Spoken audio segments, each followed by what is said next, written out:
Welcome to Live Interactive English. I'm Matt. And I'm Sam. And today we are looking at an article which is titled Odyssey. Oh boy, is that talking about what I think it's talking about? Well, I think it probably is. There's one very famous Odyssey. That's the title of, the writing works of the famous poet Homer. Yep, oh boy. Wow, we are in for quite a treat then, because I still have flashbacks to reading this book in 7th grade. I had to read the Odyssey, and it's not an easy read. Interesting story, not an easy read. It's hard. Okay, well, I never have read the Odyssey. I've never gotten into the works of Homer, but I'm very familiar with the name of the stories, but not so much what the stories contain within them. It's kind of something that you always hear about, these famous writing works, but I never had a chance to read them or never was forced to read them in school, I guess. I would say probably I'm more on the I was forced to read it, although I would like to go back and read them now that I'm a little bit older and it might be more interesting for me. But at the time, so these, I keep saying these, it's because there were two famous epic poems. These are considered epic poems, actually, even though they don't rhyme or anything like that. But they are famous works of art from the author Homer. And I believe these were thought to be written around like the 8th century BC. So this is a really long time ago. And he wrote two famous epic poems, the Odyssey and the Iliad, and we had to read both of them. And very interesting if you like Greek mythology, if you like, monsters and fighting and this kind of gods and all of that. Very interesting. But the language, since it was written so long ago, it's very tough and there's lots of description, and so luckily we read most of it in class so our teacher could kind of help us through it. But very interesting story, not the easiest book to read. Okay, well, lucky for you, we're going to help you through it today when we get into our article after this.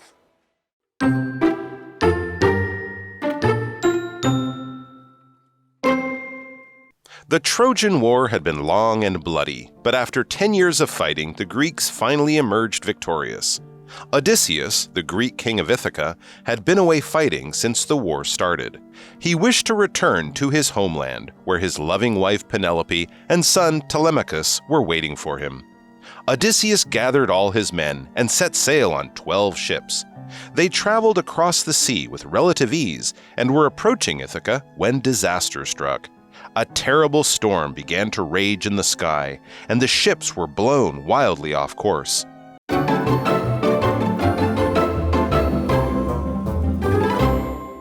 Hello everyone! Today we're looking at our epic poem, Odyssey. So let's get into it.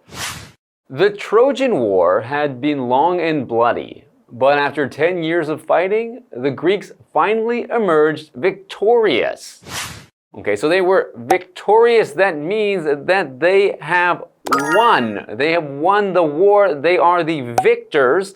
And so we can say that they are victorious. Yes, and so we are kind of setting up the scene of this poem, and where do we start? And again, we might say poem, we might say story. Technically, it's considered an epic poem, but it really is just a big, awesome story with lots of adventure and lots of Greek myths and all that kind of stuff. So we are starting at the Trojan War, and this, maybe you've heard of it and maybe you haven't. It is a very, very famous war that was won by gifting a giant wooden horse that had soldiers inside, and then it got wheeled into the fortress, and then they popped out and they killed everybody, and then they won the war. So we're starting right after the Trojan War, and we have Odysseus. So now in the next part it says, Odysseus, the Greek king of Ithaca, had been away fighting since the war started. So he's the one who kind of led his troops over to fight in the Trojan War. And now he has finished the war and he's a Greek king in a faraway land and he probably wants to come home. Right, so this is long before airplanes, so there's no way to just go to war and go back to visit your family easily. You'd have to travel for a very long time to get to these places. And so once you're there, you're there until you're finished with the war or whatever else you're doing. All right, so back to our epic poem. He wished to return to his homeland, where his loving wife Penelope and son Telemachus were waiting for him. All right, so he wanted to return to his homeland, and your homeland is much as it sounds like. It's the land of your home. It's where you are originally from. And now that could be a country you could refer to as your homeland. I could say Canada is my homeland. You could also refer to a city or a town as your homeland. So it really just means the place where you are from, the place where you lived most of your young life, the place where you grew up, you might say. So here's an example. Fifi returns to her homeland every summer and spends time with her family. Hello， 大家好，我是 Hanny。这次要读的故事是 Odyssey 奥德赛，它是古希腊经典史诗，我们可以用到 epic poem 来指史诗。那么其中的 epic 是拼作 E-P-I-C。epic 它可以形容史诗的、史诗般的或是宏大的，那它也可以当名词来表达史诗。老师还有提到希腊神话，我们顺便学一下 myth 这个名词表示神话或迷思 ，mythology 就可以表达神话的总称。那么故事一开始有提到特洛伊战争，经过10年的战斗后，希腊人终于取得了胜利。Odysseus 奥德修斯是伊萨卡岛的希腊国王。那自从战争开始，他就一直在外面作战。他希望回到故乡，他心爱的妻子和儿子都在那边等着他。单字 homeland 它表示故乡、故土或是祖国。这时 Matt 老师他提到 Victor V-I-C-T-O-R 这个字可以表达胜利者、获胜者。那这边有个文法重点是 since 它可以表达自从，可以当连接词后面就接子句，也可以当介系词后面来接表示过去时间点的名词。那么 since 用来表达从过去某事件或时间点以来一直怎么样的时候，我们常常会搭配现在完成式或是过去完成式。这边造2个例句。Mark has lost a lot of weight since I last saw him. 从我上次见到 Mark 以来，他瘦了很多。那这时 since 是当连接词。Mark has lost a lot of weight since last year. 从去年以来 ，Mark 瘦了很多。那这时候 since 是当介系词。接着回到课文中。Okay, and so then we get back to the story, and it says, Odysseus gathered all his men and set sail on 12 ships. So you can kind of have an idea of, again, if you don't know too much about the Trojan War, you can kind of have an idea of how big it was just by the fact that he needed 12 giant ships to carry all of his men back to his homeland. They traveled across the sea with relative ease and were approaching Ithaca when disaster struck. Oh no, of course, you can't have any kind of Greek mythology without some disaster. So a disaster is just something that goes horribly wrong, a mess, a bad thing, something that is really just not good. It could be a natural disaster, for example, an earthquake or a typhoon or a tornado or any of that kind of stuff. It could just be a disaster at work, like, oh no, we lost this really important report. What a disaster. We need to figure out how to figure this out. And so we have our example sentence, and it says, this latest news could spell disaster for the government. So some news came out, maybe there was some corruption in the government or something like that, and that could lead to a giant disaster for everybody in the government, and they need to figure out how to get past this. So the disaster that struck was a terrible storm began to rage in the sky, and the ships were blown wildly off course. Again, if you're out in the middle of the ocean and you are trying to get to one place, and then all of a sudden the waves and the winds push you somewhere else, well, you could end up very far away from where you wanted to be. So we said that this storm began to rage in the sky. So to rage is to act in a violent manner, or a violently angry manner if that's a person. If a person is raging, they are very angry and maybe being a bit loud and violent. And when something like a storm or wind or a river is raging, we mean that it is moving very quickly and violently and is very powerful usually also. So another example, the fire in the shopping mall raged for many hours. 奥德修斯他渴望回到故乡，他召集所有士兵搭乘12艘船起航。不过在接近伊萨卡的时候遇到灾难，那一场可怕的暴风雨就开始在空中肆虐，把他们的船队吹离了航线。单字 disaster 它表示灾难、灾祸。那例句提到某个消息对政府来说可能意味着灾难 ，Sam 老师说可能跟贪腐有关。老师说的 corruption，C-O-R-R-U-P-T-I-O-N， 那这个字可以表达贪污、腐败。下一个单字 rage 当动词可以表达肆虐或者是激烈的进行。接着回到课文中。Yes, and so now we are getting kind of into the beginning of the story. They just left the war. They're trying to get home. Oh, it's a Greek story. Of course they'll get home so nice and easy, right? Now there's a storm and now they're off course. And I wonder where they're going to end up. All right, well, I guess we'll find out after this break.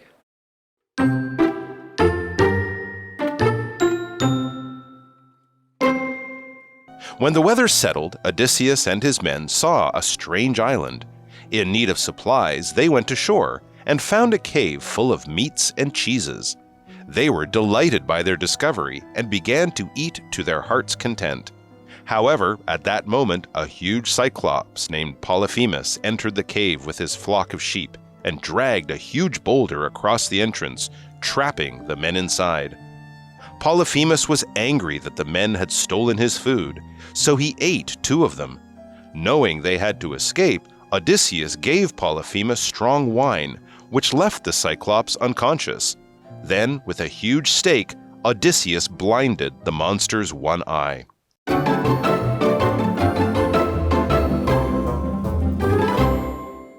Welcome back. Before the break, we started with our story or epic poem, Odyssey. So the story began with the end of the Trojan War that had been going on for 10 years already. So a Greek king wanted to return to his homeland after the war to see his wife and son. But as they were returning to their homeland, a violent storm, because it was raging in the sky, began to make some trouble for Odysseus and his men. Yes, and so they have been blown off course and they're lost in the storm. And then if we continue, it says, when the weather settled, so now it's starting to clear up. They're not fighting for keeping their boats up anymore. Things have settled down a little bit. Odysseus and his men saw a strange island. In need of supplies, they went ashore and found a cave full of meats and cheeses.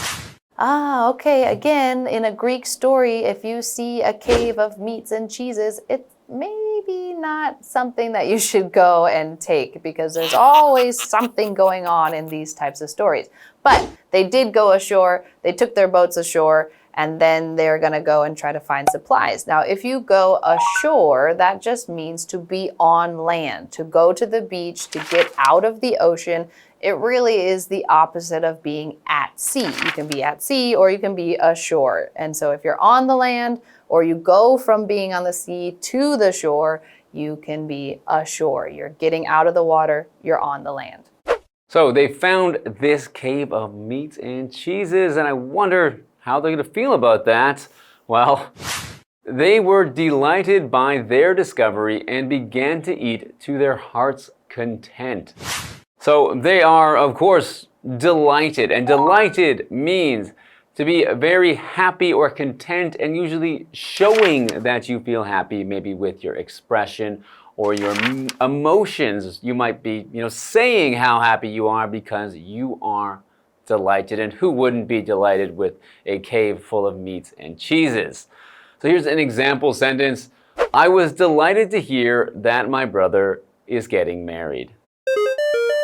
天气稳定之后，奥德修斯他们看到一座陌生岛屿，因为需要补给，他们就上岸，那就发现一个充满各种肉和起司的洞穴，他们欣喜若狂，就开始尽情的吃了起来。单字 ashore 它是副词，表示上岸或者是向岸边。Delighted 则是形容高兴的、快乐的。那这边一个重点是To one's heart's content 表示尽情地、心满意足地。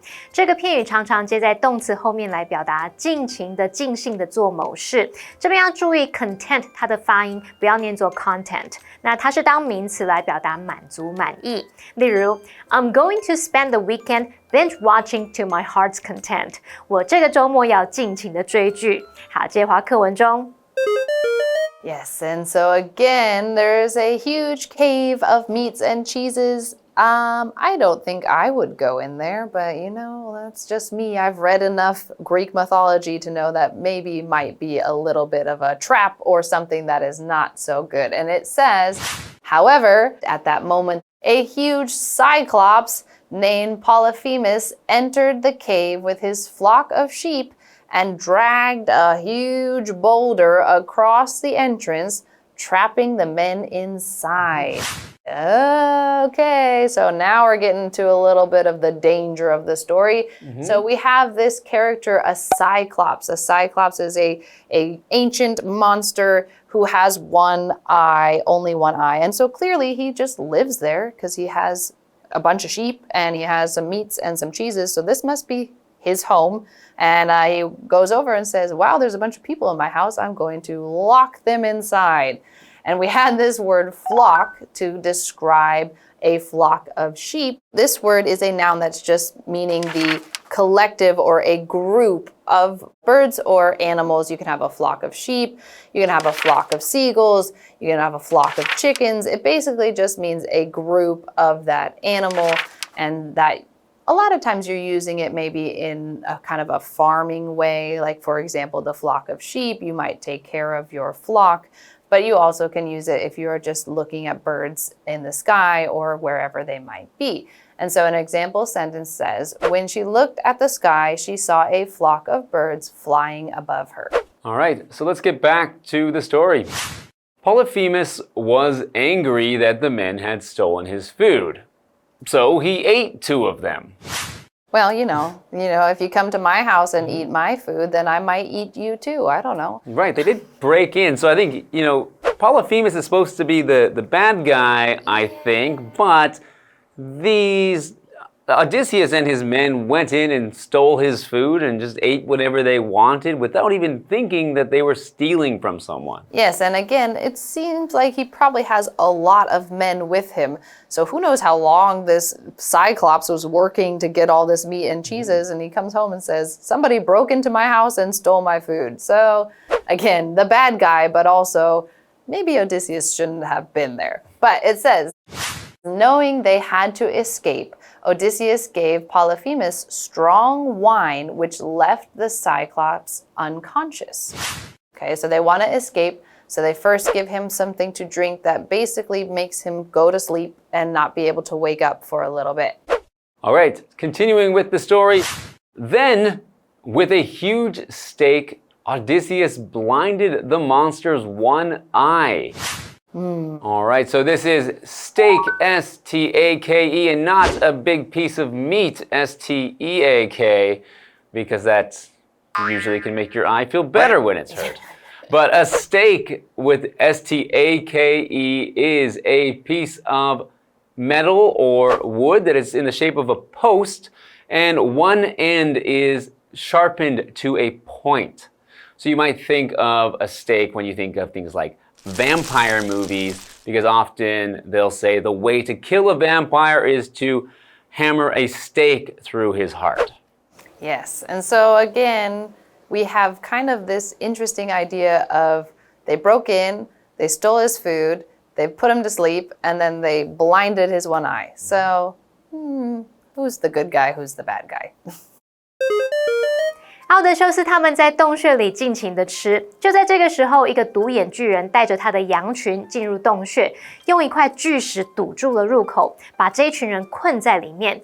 独眼巨人对于这群人偷他的食物感到愤怒，于是就吃掉了其中2个人。那奥德修斯就知道他们必须逃走，于是就给独眼巨人喝下烈酒，让他不省人事，再用一根大木桩弄瞎他的一只眼。好，单字 flock 可以表达像鸟啊、羊等等的一群，也可以表达人的一大群。那么 stake 这个字表示木桩，而文中用到 left the Cyclops unconscious 来表达使独眼巨人不省人事。我们这边就要介绍 leave 加受词加受词补语，它是表达使什么处于某种状态。动词 leave 在这边表达使处于某种状态，那受词的后面要接补语，语义才会完整。受词补语就常常会用形容词、现在分词 VING、过去分词 PP 等等。我们用 VING 当补语，表示主动或进行；用 PP 当补语，表示被动或完成。这边造2个例句。The news left him overjoyed. 那个消息使他欣喜若狂。那这边补语是用到形容词。They left the machine running all night. 他们让机器整晚运作。那这边补语我们用到了 VING 的形式。好，介华课文中。All right, so we've gotten to an exciting part of our story. They've already, defeated one bad guy, maybe, but I'm sure they have many adventures left to come, and we still have a part 2 for next time. So we will see you then.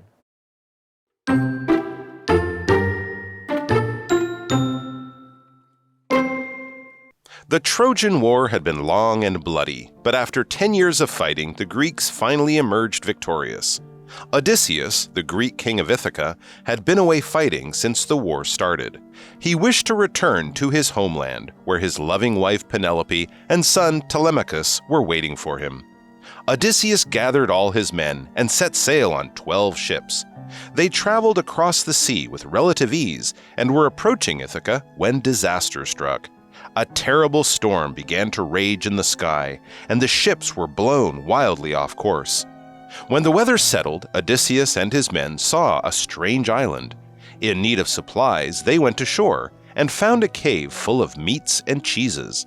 They were delighted by their discovery and began to eat to their heart's content.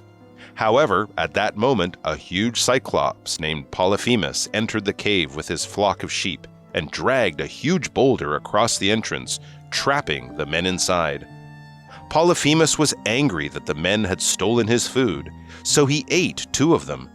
Knowing they had to escape, Odysseus gave Polyphemus strong wine, which left the Cyclops unconscious. Then, with a huge stake, Odysseus blinded the monster's one eye.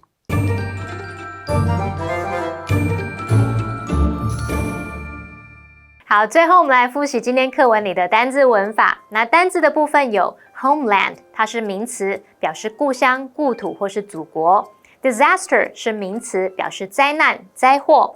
rage 当动词，它有肆虐、激烈进行的意思。delighted 是形容词，形容高兴的、快乐的。flock 是名词，可以表达鸟、羊等等的一群，或是人的一大群。至于文法部分，我们学到第一个 since 它表示自从，可以当连接词后面接子句，也可以当介系词后面接表示过去时间点的名词。而我们学到第二个点是 to one's heart's content， 表示尽情地、心满意足地，常常接在动词后面。第三个学到的是 leave 加受词后面可以接形容词 VING 或 PP 来表达使什么处于某种状态。好，那以上今天的讲解，同学别走开，马上回来哦。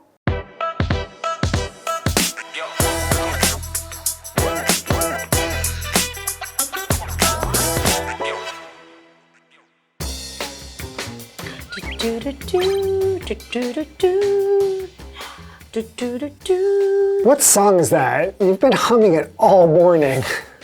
Oh, it's a theme song from the latest K-drama. It's such an earworm, and it's stuck in my head.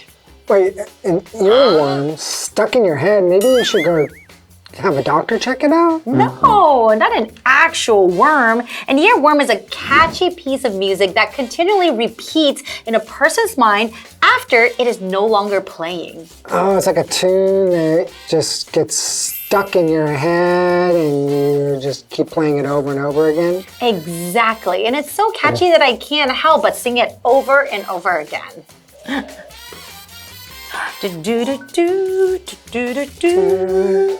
Oh no! Now you've got me doing it.